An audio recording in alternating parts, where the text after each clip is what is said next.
পতাকা বৈঠকে জয়পুরহাট সীমান্তের ভারতীয় সীমান্তরক্ষী বাহিনীর দেয়া কাঁটাতার তুলে নেওয়ার কথা থাকলেও এখনও নেওয়া হয়নি। তবে বর্তমানে ওই সীমান্তের পরিস্থিতি শান্ত রয়েছে। বিজিবির অধিনায়ক লেফটেন্যান্ট কর্নেল নাহিদ নেওয়াজ জানান, আন্তর্জাতিক আইন অনুযায়ী সীমান্তের শূন্যরেখা থেকে ১৫০ গজ বাইরে কাঁটাতারের বেড়া নির্মাণ করতে হবে, কিন্তু বিএসএফ এর সদস্যরা মঙ্গলবার সেই আইন উপেক্ষা করে জয়পুরহাটের পাঁচবিবি উপজেলার উচনা ঘোনাপাড়া ২৮১ নম্বর পিলার এলাকায় এই কাঁটাতারের বেড়া দেওয়ার চেষ্টা করেন, যা সীমান্তে শূন্যরেখার ২০ গজ ভেতরে। পরে বাধা দিলে কাজ বন্ধ করে দেওয়া হয়। এরপর সীমান্তে শূন্যরেখায় দুই দেশের ক্যাম্প কোম্পানি কমান্ডারের মধ্যে পতাকা বৈঠক অনুষ্ঠিত হয়, যেখানে জানানো হয় তারা সীমান্তে খুঁটি সহ কাঁটাতারের যতটুকু বেড়া দিয়েছেন আজকের মধ্যেই সেটুকু তুলে নেবে, যদিও সেই কাজ এখনো শুরু হয়নি। বিষয়টি আরও বিস্তারিত জানতে চাই জয়পুরহাট সীমান্ত থেকে যুক্ত হচ্ছেন সহকর্মী মোয়াজ্জেম হোসেন।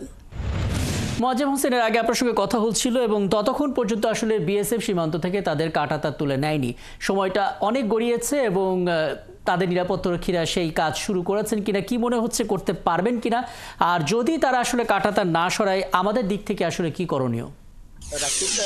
ধন্যবাদ আপনাকে। আপনি যেমনটি বলছিলেন যে গতকাল সীমান্ততে তার কাটার যে উত্তেজনা, এই উত্তেজনাতে এখন পর্যন্ত যদি সরাসরি বলি যে এখন পর্যন্ত যে তার কাটা দেওয়া হচ্ছিল ঘোনাপাড়া যে সীমান্ততে, এটি কিন্তু এখনো পর্যন্ত উঠে নেওয়া এখনো হয় নাই। গতকাল বৈকাল ৩টা সাড়ে ৩টা নাগাদ একটি পতাকা বৈঠক হয়, সেখানে সিদ্ধান্ত হয় যে এখানে আজকে এই সরঞ্জাম যে তার কাটা এগুলো সব সরে নিবে বিএসএফ এর পক্ষ থেকে, কিন্তু এখন পর্যন্ত এইটা এখনো সরে নেওয়া হয় নাই। আপনি জানেন এই কিছুক্ষণ আগে এই মাত্রই জয়পুরহাটের ২০ ব্যাটালিয়নের অধিনায়ক লেফটেন্যান্ট কর্নেল নাহিদ নেওয়াজ পরিদর্শন করেছেন ঘটনাস্থল। তিনি আমাদেরকে কিছুক্ষণ আগে যে ব্রিফ করেছেন, তিনি বলছেন যে আমাদের যে তার কাটা পরিদর্শন করার শেষে তিনি বলছেন যে ভারতের সেনাবাহিনী বিএসএফ এর সাথে তাদের কথা হয়েছে যে এটা সরে নেওয়ার ব্যাপারে।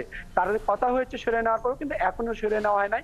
কিন্তু তিনি আমাদেরকে আশ্বস্ত করেছেন যে বিএসএফ এর পক্ষ থেকে কিন্তু এই সীমান্ততে আর কোনো উত্তেজনা হবে না বা তার কাটা দেওয়া হবে না, এবং স্থানীয় যে মানে যারা সীমান্তবর্তীতে বসবাস করে এখানকার কৃষক এবং সাধারণ মানুষ, তাদেরকেও কিন্তু আশ্বস্ত করেছে যে এই বিষয় নিয়ে আর উত্তেজনা হবে না, এমনটি বলছেন ভারতের বিএসএফ এর পক্ষ থেকে কিন্তু আমাদের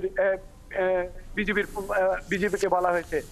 আর আপনাকে আরেকটু একটা বিষয় জানিয়ে রাখি যে এই জয়পুরহাটের যে ধরঞ্জি যে ঘোনাপাড়া যে সীমান্ততে শুধু আজকে তার কাটা দিয়েছে এমনটি নয়, এই ১৯ অক্টোবর ঠিক একই জায়গাতেই কিন্তু এই তার কাটা দেওয়ার চেষ্টা হয়েছিল, কিন্তু তখনও কিন্তু বিজিবির বাধাতে কিন্তু এইটি তার কাটা দিতে পারে নাই।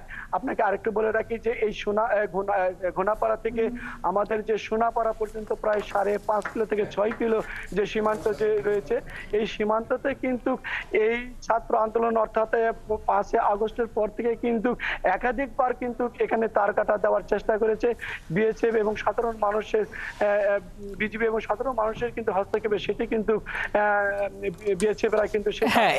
সীমান্তের এই ঘটনাবহুল সময়গুলো আমরাও সরাসরি সম্প্রচার করেছি, কিন্তু বাস্তবতা হচ্ছে এখন পর্যন্ত তারা সেই কাঁটাতার সরায়নি। তবে এটুকু বার্তা তাদের দিক থেকে আছে যে তারা নতুন করে কাঁটাতার দেবে না। নিশ্চয়ই পরবর্তীতে আপডেট আপনার কাছ থেকে জানতে পারবো। জয়পুরহাট সীমান্ত থেকে যুক্ত হয়েছিলেন সহকর্মী মোয়াজ্জেম হোসেন।